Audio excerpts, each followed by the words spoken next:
Hi everybody, my name is Eli. I'm Jason. I'm Caden. I'm Jade. I'm Nicole. And we're the Yahoo and the Torah YouTube channel, and this is the Letters of Shaul. The Letters of Shaul, that's right. We are slowly and meticulously reading through the Letters of Shaul. It is a high Shabbat here, and so we thought we would read some letters with you guys as we're reading our family Bible time, and we thank you guys very, very much for joining us. If you haven't been in this series yet, we are into right now Romans 6, and we have gone through Romans 1 through 5, and so far in Romans, we find this book to be very, very good. Now, the problem that we have encountered is that, well, I mean, I'll put it bluntly, the words of Brother Shaul have sent billions of people to hell. Billions of people have and do believe that they are no longer under the law, that it's all about grace, that the laws of our Creator are done away with, and that is the way it is. Let me pause this real quick.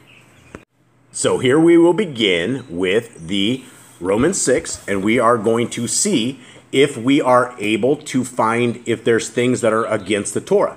Now, our job, we're not sitting here, we're not browbeating Brother Shaul at all. In fact, I believe all the encounters that Brother and Shaul had, and I believe that if we had the exact writings of Brother Shaul, it wouldn't be as tricky as it is to understand. So first and foremost, if you are not learned or understand the Torah very well, it is very easy to fall into a pit with Brother Shaul. And so we have documented the Torah. In fact, if you have not seen anything else that we do, and this is the first thing you've ever seen, for the last 180 some days, we have been documenting the laws, statutes, and commands of our Creator in Genesis, Exodus, Leviticus, Numbers, and Deuteronomy.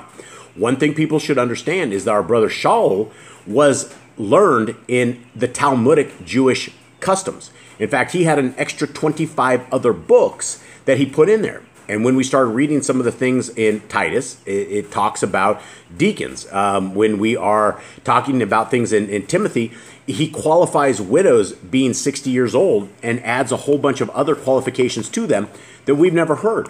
So if we are to keep the Deuteronomy 4:2, which says do not add to or take away to the Torah, then we should not add things that Brother Shaul says that are not in the Torah. You can either take it as good advice, but if you're taking it as doctrine and it goes against the Torah, then it's just that. It's going against the Torah. So let us begin and let us see if we can figure this out. How's everyone doing? Good. All right, you guys all good? Yep. All right, so I'm going to break into this. And Andy had a split screen. All right. And that's good, Eli. That's just it's just so slow. This poor tablet. Okay, Romans 6, here we are, and we are going to read Romans 6. Is it 4?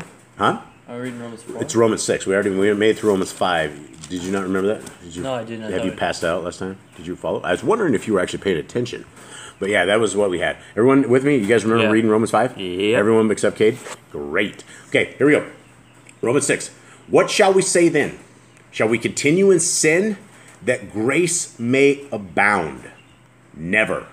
How shall we that are dead to sin live any longer therein? Okay, what is he saying? He's saying, how can we be dead to sin? He said, shall we continue in sin first of all?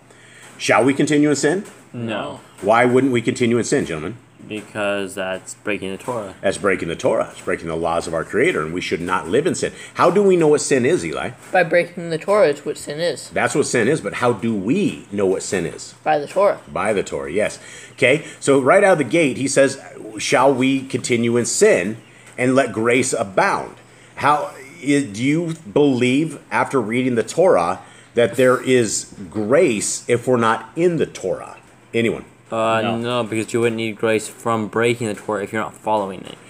Right, and so if you're breaking the Torah and you do need grace, what does that look like to those who do not keep the Torah? It's like you need repentance. You need to ask for forgiveness of sins. Right, and the biggest problem I see is that the Christian religions don't know what sin is because they don't know what the Torah is, literally. Okay, verse 3. So he says never. Actually, let's go ahead again. Shall we continue in sin that grace may abound? Never. How shall we that are dead to sin live any longer therein? Who is dead to sin, and what is he trying to say here? Does anyone else have different scriptures? What's your Hallelujah scripture say? Mine says, what then shall we say? Shall we continue in sin to let favor increase? Let it not be. How shall we who died to sin still live in it? Is this 2 and 3? Yeah, this is 1 and 2. Okay. We haven't made it that far. We can barely make it out of the second verse here. What shall we say to all this? Are we to remain in sin in order that Yahuwah's grace, favor, and mercy may multiply and overflow? Certainly not. How can we who died to sin live it in any longer? Right. So I guess when he's talking about being dead to sin, I would think that he was meaning keep the Torah. If you're not going, unless you know the Torah, you're not going to be dead to sin because you wouldn't know what sin is, and that's why everyone eats pig and everyone drinks blood and everyone does evil stuff. So, and if you're eating pig, that is against Leviticus 11. All right, it's a little iffy right here already, in my 2 cents. But does anyone have a breakdown of 1 and 2? He basically says we should not sin. Because we shouldn't allow. Basically, he's saying we shouldn't be dead in sin anymore, which is basically we shouldn't be like. He says that us. we are dead to sin. He says, "How shall we that are dead to sin?" He's saying that we are dead to sin. How can a person be dead to sin? Because sin no longer rules over us. Because sin should not rule over us. Because we are obeying. Obeying the Torah is what. That's the only way this verse could ever be. Okay, verse 3.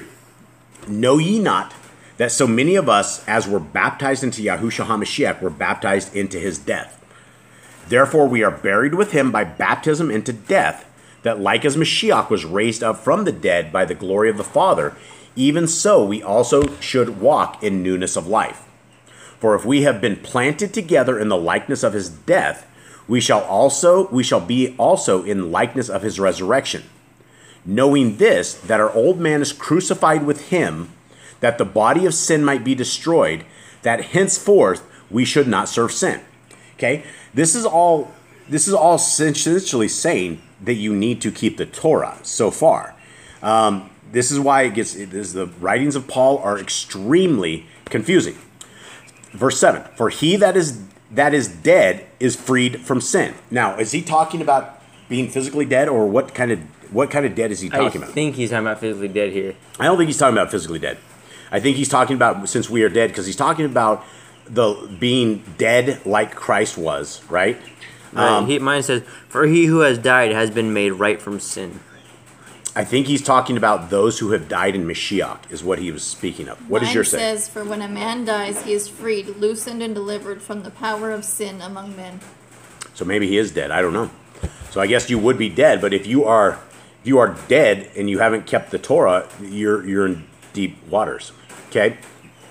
This is extremely complex stuff. Now, if we be dead with Mashiach, we believe we shall also live with him, knowing that Mashiach, being raised from the dead, dies no more. Death has no more dominion over him.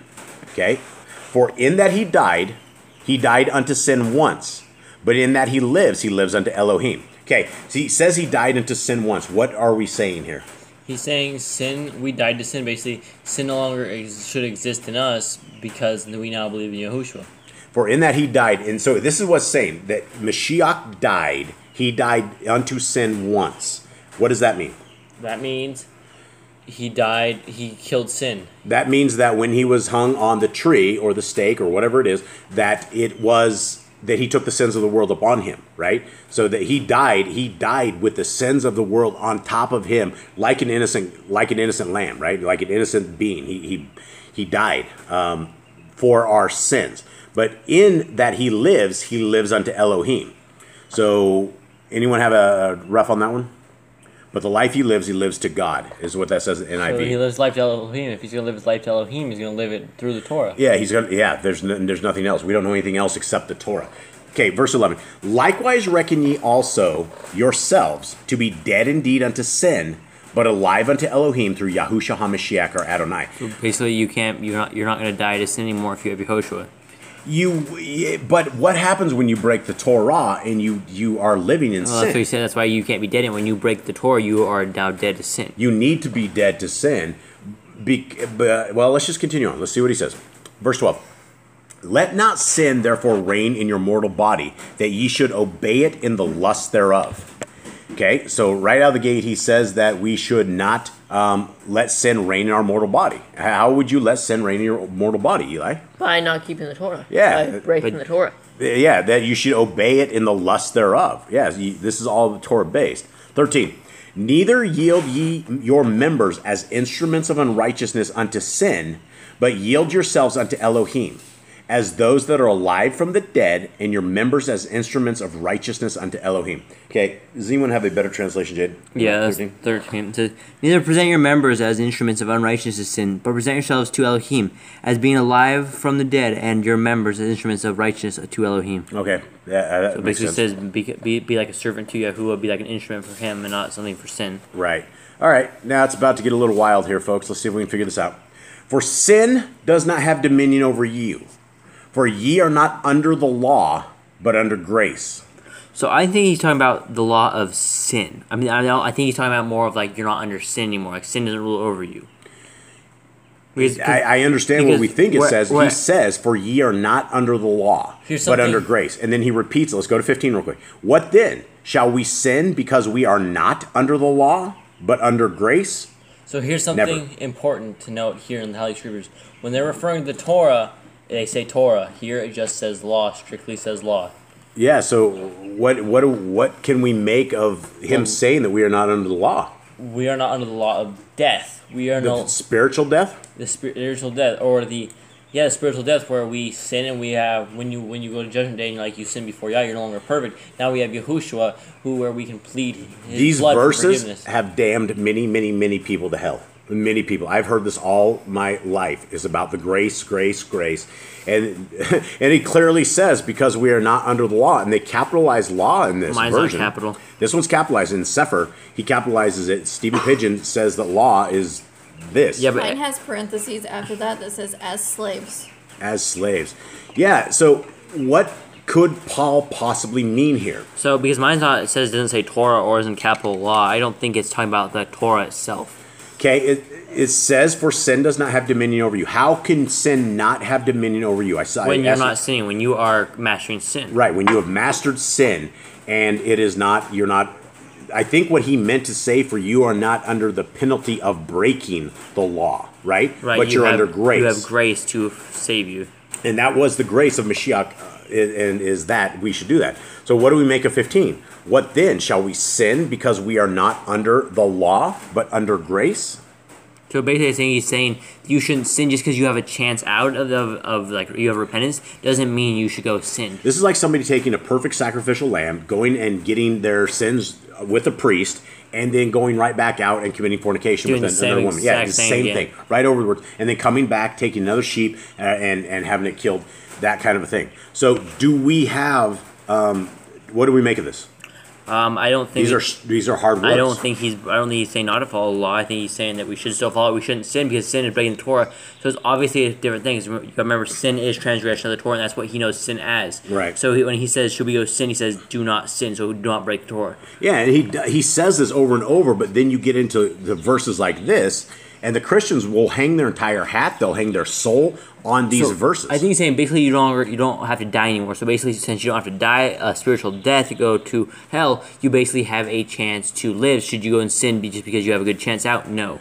Yeah, and that's just crazy. I would never ever think that I could go sin and everything would be okay. I don't feel like that, but maybe. I mean, look at the rest of the world. Yeah, I see. Okay, verse 16. Know ye not that to whom ye yield yourselves servants to obey, his servants ye are to whom ye obey, whether of sin unto death or of obedience unto righteousness.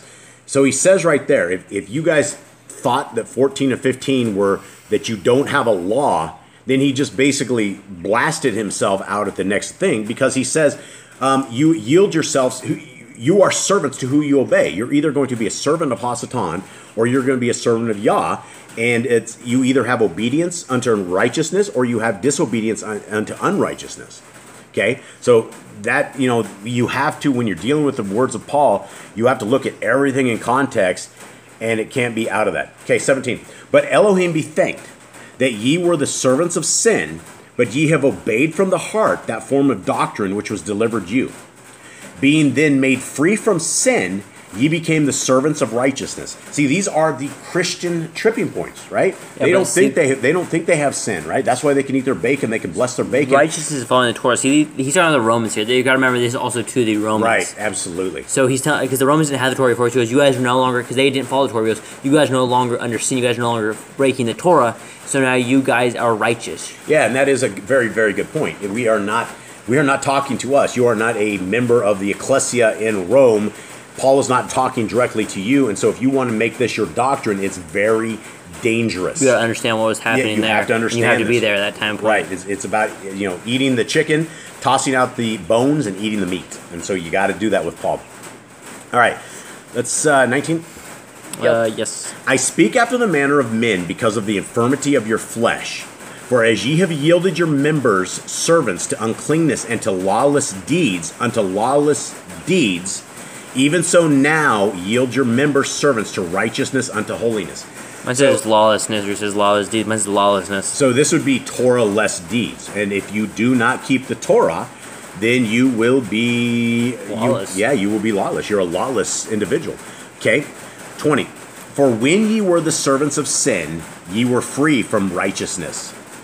Okay, so what does that say here? For when ye were the servants of sin, ye were free from righteousness. Okay, so basically says you're unrighteous. Basically you had no Torah, you had nothing under. You were free from responsibility of following Torah. Yeah. What fruit had ye then in those things whereof ye are now ashamed? For the end of those things is death. Okay, and so he's talking about the fruit of being unrighteous, because that was the verse right above that, right? And so, what fruit do you have when you're evil and you're ashamed? Why would you be ashamed? Because you're not keeping the Torah, right? You're going to end up on the other end of the receiving end. You're naked just like Adam and Eve. Right, absolutely. For the end of those things is death. Right, and when you're following Torah, you don't have that death. Right. Yeah, you would not have the spiritual death. We're still going to have physical, but we won't have spiritual. 22. But now being made free from sin and become servants to Elohim, ye have fruit unto holiness and the everlasting life. For the wages of sin is death, but the gift of Elohim is eternal life through Yahushua HaMashiach or Adonai. Okay, what about 22? What do we have? But being now made free from sin and become servants to Elohim. So we're no longer under the penalty of sin, right? When sin, when it ruled over man, we know that it caused death. That's what he says in the last verse. For if you commit sin, you're going to die. That's what the last verse 23 is basically saying. For if you sin, you are going to die. But now we have grace, which is the right version of grace, which is we have this ability to escape death, the second death. Spiritual death, right? We have the ability to that, but it is not for the lawless people. Matthew 7 clearly says that those who are lawless will be told to depart from Mashiach Yahusha. Okay, let's go on to the next one. Let's do Romans 7. Okay, know ye not, brethren, for I speak to them that know the Torah, that the Torah has dominion over a man as long as he lives. Okay, what does that mean? How does the Torah have dominion over us? It should rule over us. It should basically be what we live our life by. We go ask the Torah what is right. We go seeking it, what is right and what is wrong. We don't sit there and take a wild guess and do what's right in our own eyes. Yeah, absolutely. For the woman which has a man is bound by the mitzvah to her man so long as she lives. But if the man be dead, she is loosed from that mitzvah of her man. All right. And he says, for example. Okay, mine says, but the married woman has been bound by Torah to the living husband. But if the husband dies, she is released from the Torah of her husband. Okay, so this is what we were talking about. That does a woman have any right to divorce a man? And there is precedence in the Old Testament of men divorcing the women and writing them a letter of divorcement. But Paul's this isn't breaking Torah at all. He's actually just talking about the Torah as it is. She's free from her husband's laws. Yeah, she's free from her husband says she's no longer has to follow because he's dead. Right, she's free from the laws of her man, and so when he is dead, that's when that happens. So then, if while her man lives, she be married to another man, she shall be an adulteress. But if her man be dead, she is free from that mitzvah, so that she is no adulteress, though she be married to another man. Right, and that basically, so if her husband dies, then she can get married, and she won't be. She's done. Yeah, that's it. So I mean, none of this is straightforward so far. Wherefore, my brethren, ye are also become dead to that mitzvah by the body of Mashiach, that ye should be married to another, even to him who is raised from the dead, that we should bring forth fruit from Elohim. Okay, what does that say? Let me read that NIV. So, my brothers and sisters, you also died to the law through the body of Christ, that you might belong to another, to him who was raised from the dead, in order that we might bear fruit for God. That's a terrible analogy. This is why the Christians believe what they believe. That didn't mean what that meant. He was making an analogy there. It's kind of like, since you guys had death in the Torah, you guys died to death, so death died, so you're no longer under that Torah, you're not married to Yehoshua instead. You're Right. married. You're married to life. Yeah, and But that was a terrible analogy. It was a terrible analogy, definitely. Okay, 5. For when we were in the flesh, the motions of sins, which were by the mitzvah, did work in our members to bring forth fruit unto death. Okay, so when it says we're in the flesh, that means we would be Torah-less. The motions of our sin, which were by the mitzvah commands. Through the Torah, we were working in our members to bear fruit to death. Okay. So basically, when we were sinning, we were bearing fruit to the sin. To Hasatan, right? Bearing hidden fruit. Okay, 6. But now we are delivered from that mitzvah. What does that say? Why does this say mitzvahs? Where does your Mine says Torah. Now we've been Torah? delivered from the Torah. So yeah, and so mitzvah here should be laws, commandments. We're delivered from the mitzvah, that being dead wherein we were held, that we should serve in newness of the ruach and not in the oldness of the letter. Wow, that's difficult to say, because that just basically, if it was what he said. Let me read that in NIV. But now by dying to what once bound us, we have been released from the law, so that we serve in the new way of the Spirit and not in the old way of the written code. And this is what this is classic Christianity right here. Oh, we're not under the law. We have the Spirit. So Brother Shaul, whether or not people like it, has sent billions of people to hell. And it may not even be him. It's probably whoever constructed this stuff and put this together. Technically, it's not his fault, because these were letters that were supposed to be in Rome and not put in a book for people to read as like gospel. Yeah, and that's the thing. It literally says we've been released from the law. And I mean, how do we make up an excuse for Paul? What did Paul really mean here? I think what he meant was that we have been released from the spiritual death of the law, so that we can serve in the new way of the Spirit. But then he says, and not in the old way of the written code. And again, it says, and not in the oldness of the letter. So chapters 6 and 7 are completely whacked. Yeah, when we're dealing with this stuff, because this is why people get where they go. And I mean, you could take one verse, like right here, the Christians have completely freed themselves. All right, let's go into 7. What shall we say then? Is the Torah sin? Never. Nay, I had not known sin, but by the Torah. For I had not known lust, except the Torah had said, you shall not lust. Okay, so far so good right here. But sin, taking occasion by the mitzvah, wrought in me all manner of lusting. For without the Torah, sin was dead. Okay, what does he mean? I think what he's saying right here is, if you do not have the Torah, There is no sin. there is no sin, because there is sin, right? And that's the thing. You don't know You it. don't know it. Exactly, yeah, right. Like, because he said, I did not know what sin was. But I think this is where it almost gets messed up in translation, where it's like, well, it's dead. But what he said was, those out of the Torah, those who do not know the Torah. So what does your guys say in 8 then? And read 8 and 9. But sin, having taken the occasion through the command, worked in me all covetousness. For apart from the Torah, sin is dead. And I was alive apart from the Torah once. But when the command came, the sin revived, and I died. Okay, well, so what do he say? For I was alive without the Torah once, but when the commandment came, sin revived and I died. What commandment is he talking about? The big I think he said he just died to I think sin. it's the lust command, like, right? Because he's like, he lusted and he didn't know that was sin, but when he knew that was sin, he was dead. He realized he committed sin. He was in danger of death. There's a reference to Psalm 73:22. Okay, Psalm 73:22. We don't have any reference into this either. Okay, so you're getting Psalm 73:22. Yeah. Okay, let's see here. Verse 9, for I was alive without the Torah once, but when the commandment came, sin revived and I died without the Torah. So he's basically saying without the Torah, he was living in lust, and then when he figured it out, sin revived and he died. He died, he knew that he was falling. And that's the thing, is we can live in sin, and it will still curse us. It will still get us even further. That's why when we have a remembrance of sin, we're supposed to, repent. Okay. 73:22 says, "So foolish was I, and ignorant. I was as a beast before you." Okay. Yeah, I don't know if that even has to do with any of this. Maybe, I don't know. Let's continue on. Where are we at? 9, 10. 10. And the mitzvah which was ordained to life, I found to be unto death. Okay, so the commandment which was ordained to life, I found to be under death. For sin, taking occasion by the mitzvah, deceived me, and by it slew me. Okay, so I mean, essentially he's saying without the Torah, he was destroyed. He was owned. Wherefore the Torah is holy, and the mitzvah holy, and just, and good. Now, why can't it be just as clear as this, right? I don't know. Why does it be confusing? You can, the Christians will take one or two of these commandments and they'll kick it out, and they won't keep the Torah. But it says right there, the Torah is holy, and the commandment holy, and just, and good.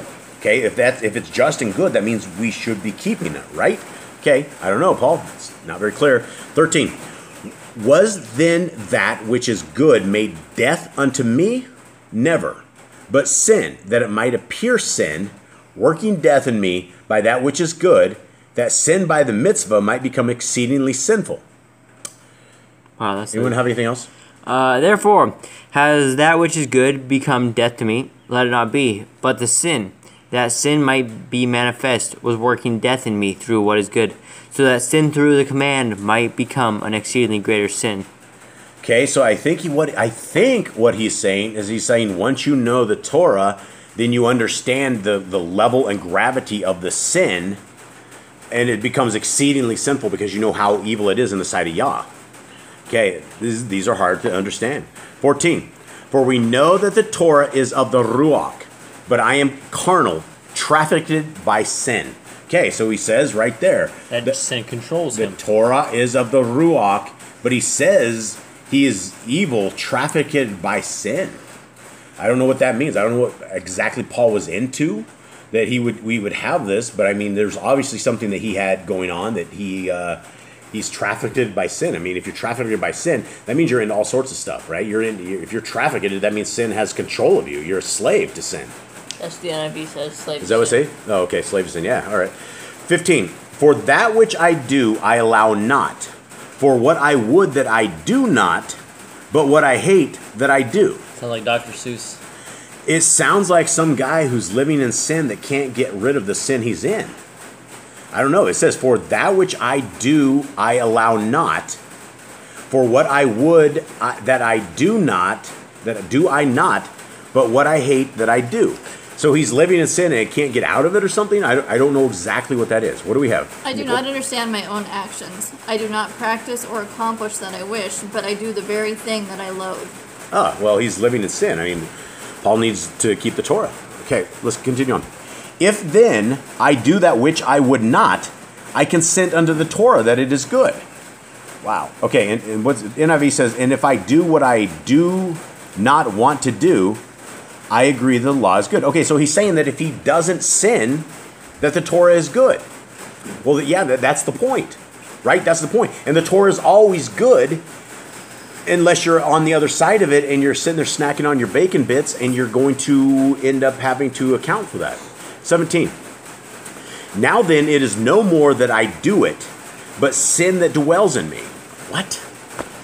As it is no longer I myself who do it, but it is sin living in me. It sounds like an excuse. It sounds like this guy can't get rid of the dirty sin that he's in for whatever reason, and he's basically explaining this to them.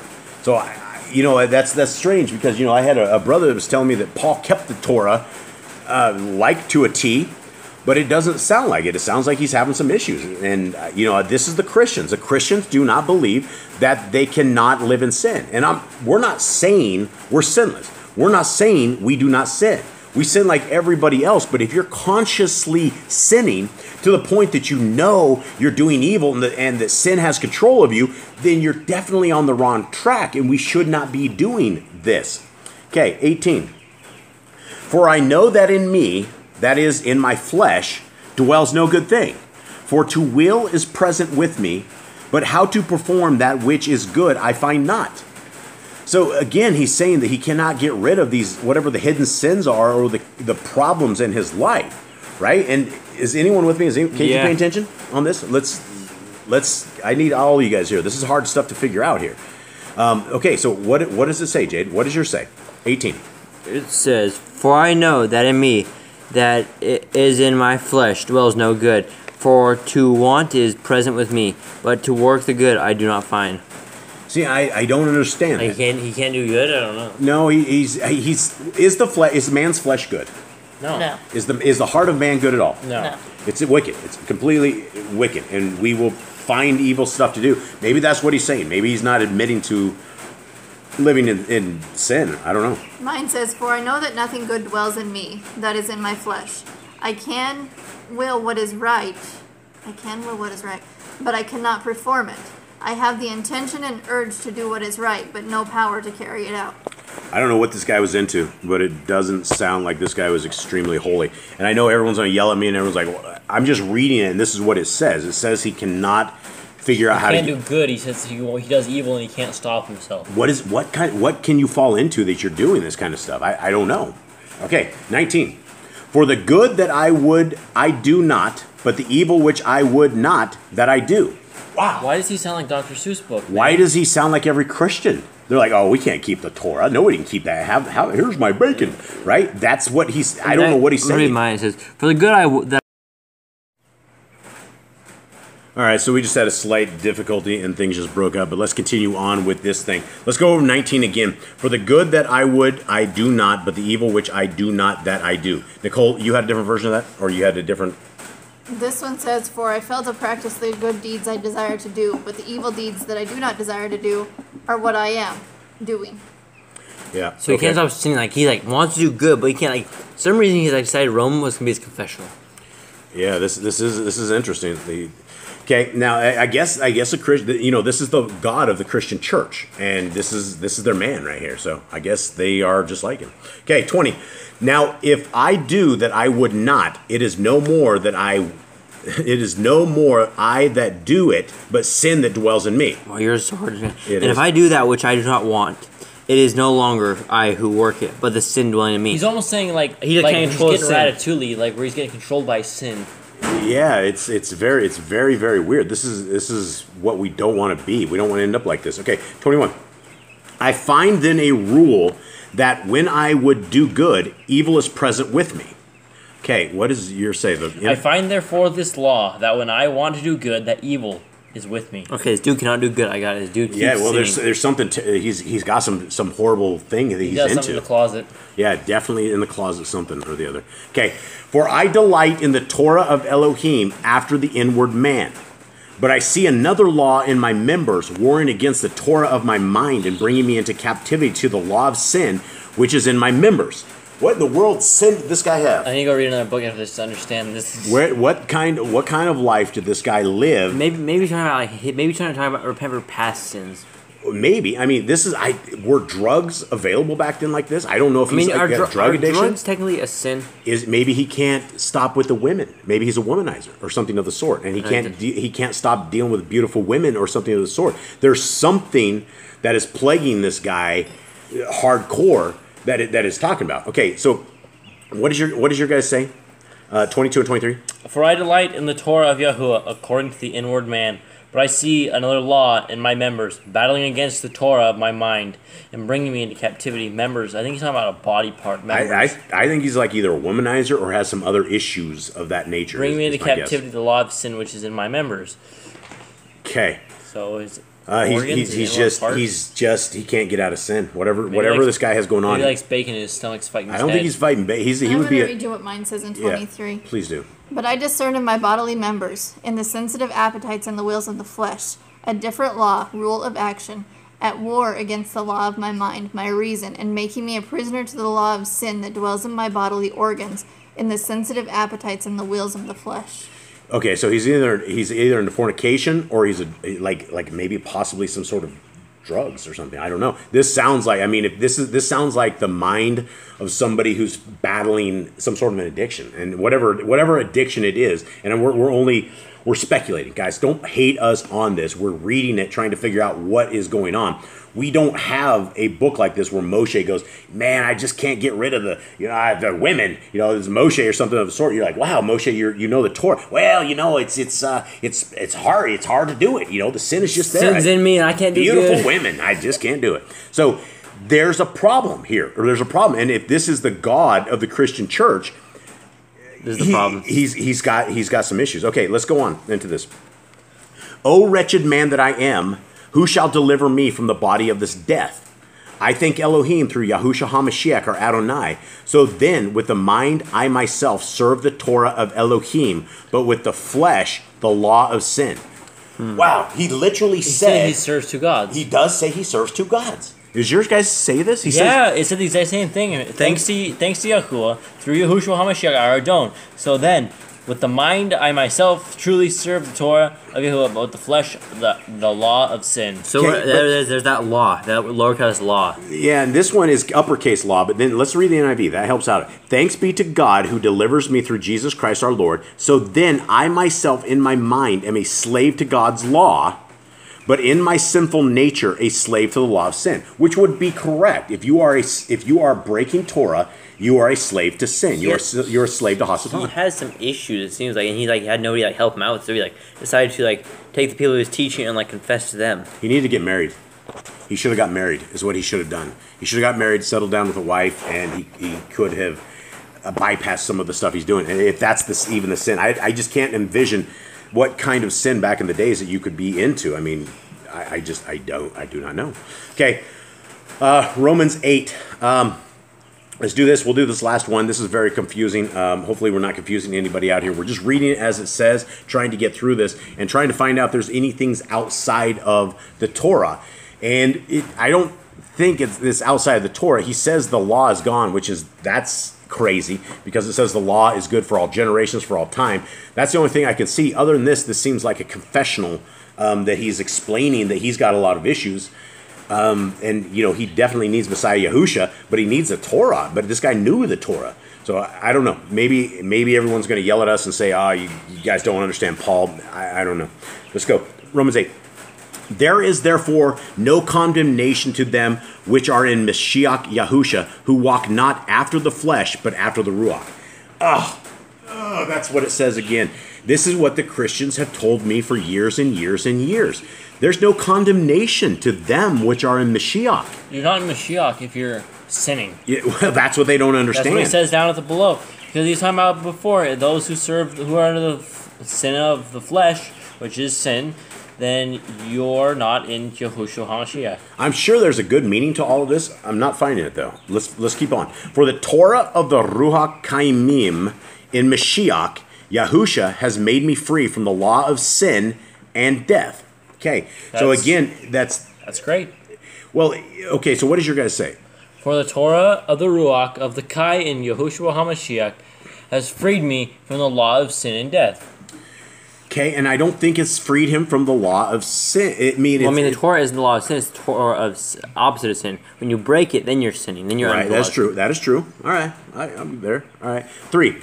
For what was impossible under the law for the flesh to do, Elohim did in sending his own Son in likeness of sinful flesh, and for sin, condemned sin in the flesh, that the righteousness of the Torah might be fulfilled in us, who walk not after the flesh, but after the Ruach. That would be correct. Okay, that was great. Right? That's great. How do we get from the last chapter to this? This is much better. I don't understand. It says the righteousness of the Torah. That's what it is. The Torah is righteous. There's nothing that can be except holy, righteous, right, perfect, correct, everything, right? Let's go 5. For they that are after the flesh do mind the things of the flesh, but they that are after the Ruach, the things of the Ruach. Right. Great. That's good. There good we job, go. Paul. Good job. Yep. For to be carnally minded is death, but to be spiritually minded is life and peace. Right. Yeah, if you live in the flesh, you're going to die. But if you're spiritually minded, it's life and peace. Why is it life and peace if you're spiritually minded? Because it's mostly about the next life. When you die, you're not questioning what's going to happen to you. You know what's going to happen. You know you're not going to be burning. It's what James talks about is the freedom of the Torah, and everyone's like, "Well, that means there's no free. Torah. Yeah, no bondage for me." No, that doesn't mean it. It means that you're not going to be under the if you know the Torah and you break the Torah, you will live in fear. Because you will know that our Creator is going to judge you for what you are doing wrong. And so if you want freedom of the Torah, then you're keeping the Torah because you're not going to fall under those same kind of things. Go ahead.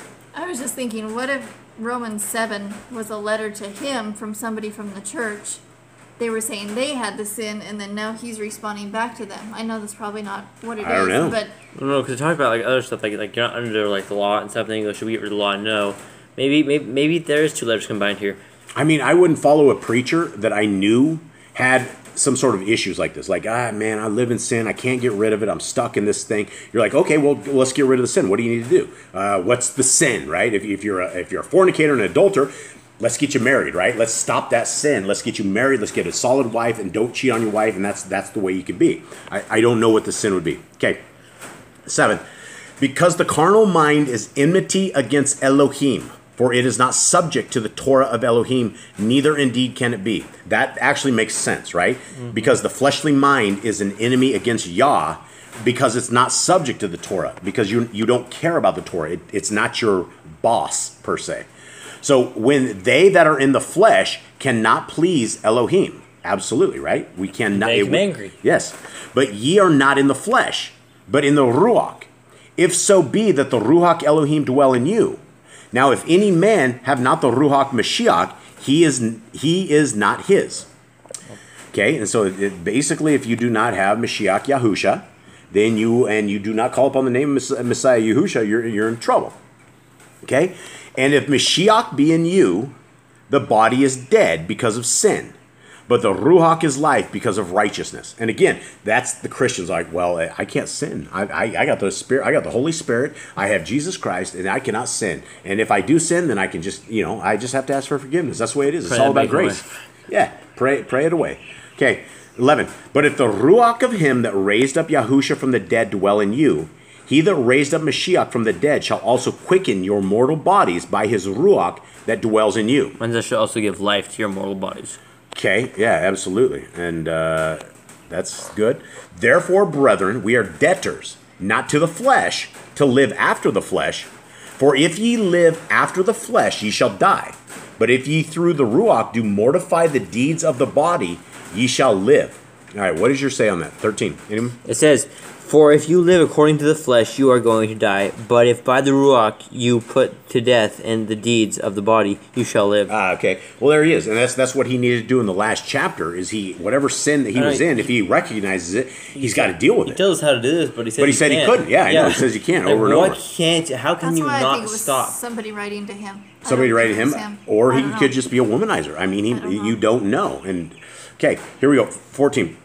For as many as are led by the Ruach Elohim, they are the sons of Elohim. For ye have not received the Ruach of bondage again to fear, but ye have received the Ruach Amatz, whereby we cry, Abba, Father. And that is spirit of adoption. What does your guys say? The Ruach of adoption as sons, by whom we cry out, Abba, Father. Okay, for ye have not received the Ruach of bondage again to fear. What is the Ruach of bondage? See, and that's the thing. The Christians will go, well, that's the Torah. That's bondage. Mine says spirit of bondage. Mine doesn't say even Ruach. It says spirit. A Ruach is like good thing, but this is spirit, which is bad. Okay, so he says the Ruach of fear. Is it what your guys say? Ruach of bondage. Okay. Spirit of bondage. It says bondage again. Again to fear. Okay, I don't know what the spirit of bondage is. So it says spirit of slavery to put you once more in the bondage to fear. So the NIV is different. Yeah, the spirit you received does not make you slaves, so that you live in fear again. Rather, the spirit you received brought you about your adoption to sonship, and by him we cry, Abba, Father. Sonship, is that the Greek word for adoption? Okay, so it's basically being adopted by Yah. Okay, 16. The Ruach itself bears witness with our Ruach that we are the children of Elohim. Good. And if children, then heirs of Elohim, and joint heirs with Mashiach, if so be that we suffer with him, that we may be also glorified together. For I reckon that the sufferings of this present time are not worthy to be compared with the glory which shall be revealed in us. For the earnest expectation of the creature waits for the manifestation of the sons of Elohim. Creature? It says creature. For the intense longing of the creation eagerly waits for the revealing of the sons of Elohim. Okay. The creature. And another one, next one. For the creature, and it does say creature, maybe it should say creation. King says creature. For the creature was made subject to vanity, not willingly, but by reason of him who has subjected the same in hope. Because the creature itself also shall be delivered from the bondage of corruption into the glorious liberty of the children of Elohim. For we know that the whole creation groans and travails in pain together until now. And not only they, but ourselves also, which have the first fruits of the Ruach, even we ourselves groan within ourselves, waiting for the adoption, to wit, the redemption of our body. For we are saved by hope. But hope that is seen is not hope. For what a man sees, why does he yet hope for? For what a man sees, why does he hope for? What is your saying? Who hopes for what they already have? Who hopes for what they already have? Right, okay. But if we hope for that we see not, then do we with patience wait for it. Likewise, the Ruach also helps our infirmities, for we know not what we should pray for as we ought, but the Ruach itself makes intercession for us with groanings which cannot be uttered. Beautiful. And he that searches the hearts knows what is the mind of the Ruach, because he makes intercession for the Kadeshim according to the will of Elohim. And we know that all things work together for good to them that love Elohim, to them who are called according to his purpose. That's a beautiful verse. I remember repeating that in Awanas. I memorized that as a child. All things work together for good to those that love Elohim. For whom he did foreknow, he also did predetermine to be conformed to the image of his Son, that he might be the firstborn among many brethren. Moreover, whom he did predetermine, them he also called, and whom he called, them he also justified, and whom he justified, them he also glorified. You guys have any idea what he's talking about here? I have. Are you paying attention? Kind of. I am. Jade, you got anything? No, I have no idea. Okay, so let's reread this. I don't want to leave it at that. And he that searches the heart knows what is mind of the Ruach. Okay, right. And we know that all things work together for them. Okay, for whom he did foreknow, for those God foreknew, and he also predestined to be conformed to the image of his Son. So that could be any one of us, right? That he might be the firstborn among many brothers and sisters. That would be Yahusha. The inheritance. Yahusha might be the firstborn. I think Yahushua, the firstborn, and we're all his brothers. Because Mine says he, which is capitalized. So that's it's Yahushua. Yahusha. Okay, it's improper. Right. Moreover, whom he did predetermine. So basically, what he had foreknowledge and went and knew this, them he also called, and whom he called, them he also justified, and whom he justified, them he also glorified. That could be anybody. That could be anybody seeking Yah's stuff, right? Because Yah would know who his people are long before, right? He's going to know who he calls and who he doesn't call and that stuff. So, okay. What shall we say then to these things? If Elohim be for us, who can be against us? Yeah, beautiful. Absolutely. He that spared not his own Son, but delivered him up for us all, how shall he not with him also freely give us all things? Okay, what does your say on that? That sounds weird. Truly he who did not spare his own bane, but delivered him up on behalf of us all, how shall he not, along with him, freely give us all else? Give us all things. I don't know what... Graciously give us all things. I don't know what all things... Maybe he's... Not life, because life is everything. Maybe. Okay. 33. Who shall lay anything to the charge of Elohim's elect? It is Elohim that justifies. Who is he that condemns? It is Yahushua HaMashiach that died, yea rather that is risen again, who is even at the right hand of Elohim, who also makes intercession for us. This is crazy, right? The part, not this part, but what I'm talking about is crazy, is the Trinity, right? Right here it says that Mashiach is on the right hand of his dad. That is also what the Catholics say. The Catholics, in their little manifesto of the Nicene Creed, it says that Jesus Christ was made God of God, light of light, and he came and was born, and then he came up, and now he's sitting. So God of God is sitting at the right hand of God. They never say it. They say his Son, but then it's really... Stop making me think. It's tough. 35. Who shall separate us from the love of Mashiach? Shall tribulation or distress or persecution or famine or nakedness or peril or sword? As it is written, for your sake we are killed all the day long. We are counted as sheep for the slaughter. That must be... Is there a footnote there? There has to be a footnote. Where does that come from? Psalms 42, 22. Nay, in all these things we are more than conquerors through him that loved us. For I am persuaded that neither death, nor life, nor angels, nor principalities, nor powers, nor things present, nor things to come, nor height, nor depth, nor any other creature shall be able to separate us from the love of Elohim, which is in Mashiach Yahushua HaMashiach. Excellent. Okay, so hold on here. How many... This is Romans 8. Let's see. How many do we have in this? There's 12, isn't there? 13. Okay. There's 13, hold on. Yeah, no, wait, there's more than that. Is there? It's 16. Okay, 16. All right, so we made it to 8. So I will, and that was two chapters? Three. Three. Okay, we'll leave it at that. This was very hard to understand, and I'm sure we will get a lot of hate. 8 was really good. 8 seemed Eight, all right. eight was good. Yeah, 8 was really good. 6 and 7. I think what it was is it was like reply and reply. How you put a letter under each thing that the guy wrote, and he wrote back to my It could be multiple letters. It could be. And then they put it all together in one thing because we can't see the original scripts, we can't see the original text, we can't see. Or maybe Paul was being completely honest, and he has some dark demons or something in his closet he has to deal with. It just doesn't make sense going from one to the other like it did. Like it was totally off, like he was a total sinner, and then the next one is like, oh no. That might have been different timeline. He might have sent that 3 years after that first letter. That could have been like different times or like different letters. Okay, so I guess the final thing here is so far in Romans. Would we say this should be read? I mean, is this something Christians should read? I mean, they can read it for examples to see kind of what's going on, what Paul says, but I don't think we should take it as gospel or like take it to heart. Like that's what absolutely we should do because it's not the Torah, it's not a law, it's just somebody talking to somebody a long time ago. Jade, what people will say is all doctrine is for looking at, right? Right, we can look at it for an example. We can use it kind of like the American law and based off what did these people do when this happened.